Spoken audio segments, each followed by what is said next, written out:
Muy buenas tardes, amigas y amigos de Brújula Internacional. Siempre está ahora el recorrido por los escenarios internacionales con el choque de las imágenes y la fuerza de las palabras.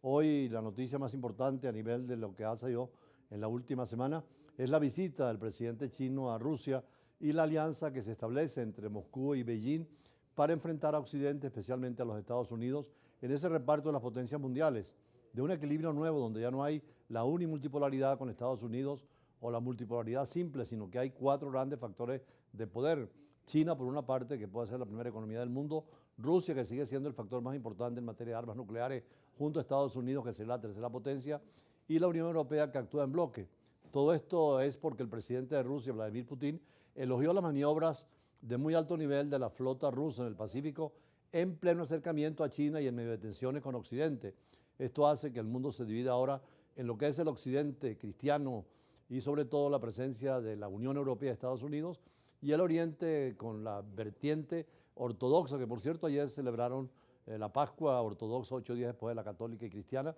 y Rusia junto a Ucrania son ortodoxos pero diferenciados por la política, y China dentro del budismo, pero una alianza comercial, económica, política y militar. Veamos la información. Maniobras de muy alto nivel. Así elogió el lunes el presidente Vladimir Putin a los ejercicios de la flota rusa en el Pacífico, durante una reunión con su ministro de Defensa, Sergei Shoigu.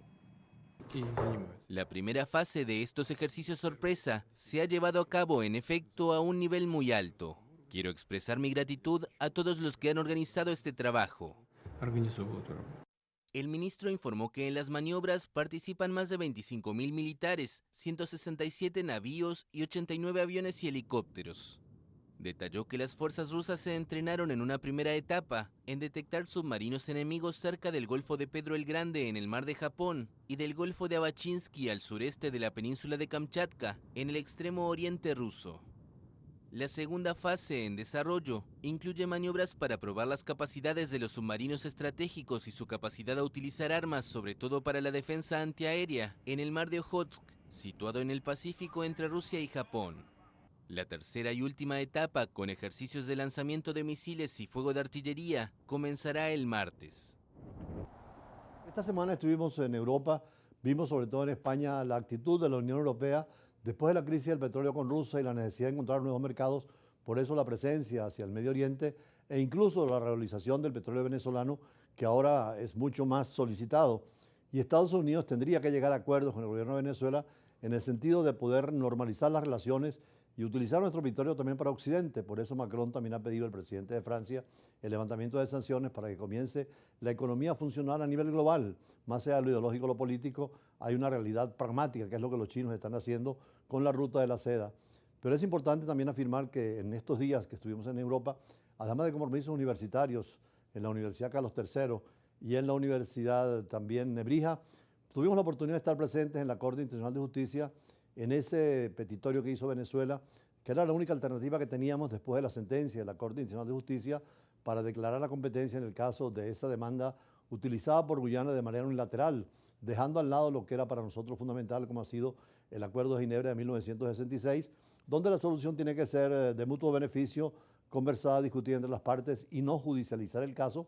que se hace por el petróleo que han encontrado compañías extranjeras como la ExxonMobil, donde han pagado a los abogados para este juicio en La Haya, y en el caso de haber presentado la demanda Guyana y aceptada por la Corte declarándose competente, no quedaba otro recurso, y lo hizo bien el bloque venezolano de abogados y juristas, en presentar una objeción preliminar, con lo cual el ser aceptada ya era símbolo de la seriedad de la misma, y por supuesto queda la argumentación donde ahora sí se nos reconoce a los venezolanos, y en el caso del Acuerdo de Ginebra, la importancia que tiene, que fue lo último que firmamos y que dejaba detrás lo que era el laudo de 1899, nulo y rito para nosotros, y además el otro punto que era vital para Venezuela, el reconocimiento de la responsabilidad del Reino Unido ante cualquier situación que pueda presentarse, sobre todo en el caso de la nulidad de la sentencia o el daño causado a los venezolanos. Por otra parte, Guyana quería que fuera inmediatamente ir al fondo del asunto, y logramos el máximo periodo en la Corte Internacional de Justicia, como es un año, para preparar los argumentos.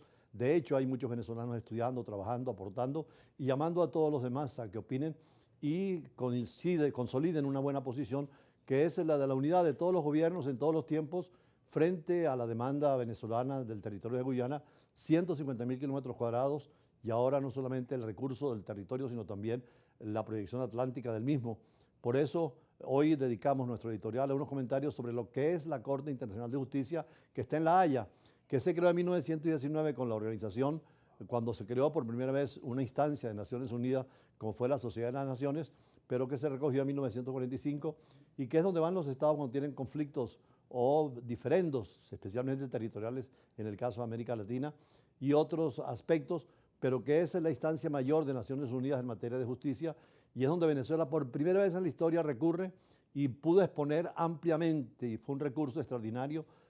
ante la opinión mundial y la Corte Internacional, todos los argumentos que tenemos para reclamar el territorio de Guyana. Veamos. Con ella vamos al corte. La Corte Internacional de Justicia es el órgano judicial fundamental de la Organización de las Naciones Unidas y fue establecida por la Carta de las Naciones Unidas, firmada el 26 de junio de 1945 en San Francisco, siempre dentro del espíritu de que los objetivos principales de Naciones Unidas es lograr, por medios pacíficos y conformidad con los principios de la justicia y el derecho, el ajuste o arreglo de controversias o situaciones internacionales susceptibles de conducir a quebrantamientos de la paz. En el caso de la Guyana, si pasamos al fondo del asunto, el Estado demandante presentará una memoria, como ya lo ha hecho, a lo que responde el Estado demandado con una contramemoria, que la Corte afortunadamente nos ha dado un plazo mayor al que Guyana quería, y además en las objeciones preliminares logramos, por una parte, reconocer la importancia del Acuerdo de Ginebra de 1966 e igualmente la responsabilidad posible de Gran Bretaña por su conducta fraudulenta y el dolo, no solo en el arbitraje de 1899, que fue en París, sino también el Tratado de Washington de 1897 y las posteriores modificaciones a los mapas, donde se atribuían territorios que nos correspondían a nosotros por haber sido territorio de la corona española, y por el principio de la Tuposietis Juris pasó siempre a Venezuela al formarse como república, y así reclaman todos los estados latinoamericanos. Por eso la demanda de Argentina en las Islas Malvinas, que son 12.000 kilómetros cuadrados, y la demanda que ha hecho siempre Guatemala sobre Belice, territorios usurpados por el Reino Unido, cuando era una de las potencias predominantes en su tiempo. Cuando se pasa al fondo hay posibilidad de presentar testigos y pueden plantearse cuestiones incidentales durante el litigio, como lo ha hecho Venezuela. Si los litigios ante la Corte pueden dar lugar a actuaciones incidentales, igual que en los tribunales nacionales. Las objeciones preliminares presentadas por Venezuela fueron aceptadas por unanimidad, lo que nos dio razones para exponer al mundo la situación del Esequibo. La Corte durante el juicio puede adoptar medidas provisionales, tanto por iniciativa propia como a solicitud de una de las partes que considera que los derechos que constituyen el objeto del fallo que ha de pronunciar corren un riesgo inmediato. Venezuela, como Estado demandado, también podía presentar una reconvención en su contramemoria. Debe tener un vínculo directo con la materia de la reivindicación de la parte contraria y debe corresponder a la competencia de la Corte. Es preferible participar en todo juicio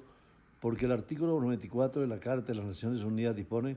que cada miembro de las Naciones Unidas se comprometen a cumplir la decisión de la Corte Internacional de Justicia en todo litigio en que sea parte. Todo Estado, después de la sentencia, tiene la posibilidad de hacer una solicitud de interpretación o revisión de la misma. La Corte Internacional de Justicia también tiene un procedimiento consultivo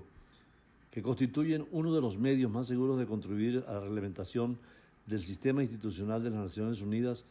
pero no es este el caso de Venezuela porque estamos en litigio. Esa es la primera vez que recurrimos al contencioso en la Corte